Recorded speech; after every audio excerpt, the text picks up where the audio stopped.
நரசிம்மனா அவதாரம் பண்றாரு இல்லையா, அதெல்லாம் மலையில் வரக்கூடிய வெள்ளம் மாதிரியும். அந்த மலையில் வரும் வெள்ளத்தை நாம எப்ப அனுபவிக்க முடியும்னா மடுவில் தேக்கி வைத்தால் தான் அனுபவிக்க முடியும்.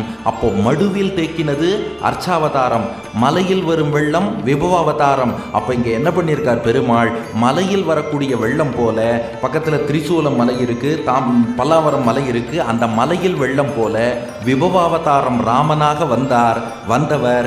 இது மடுப்பாக்கம்ங்கிறதுனால ஒப்புலியப்பன்கிற அர்ச்சாவதாரமாக இங்கே வந்து நிலை கொண்டார். அப்போ வெள்ளமாக பொங்கி வந்த விபவ நிலை ராமாவதாரம், அது மடுவாக தேங்கி நிற்கும் நிலை அர்ச்சாவதாரம் ஒப்புலியப்பன்.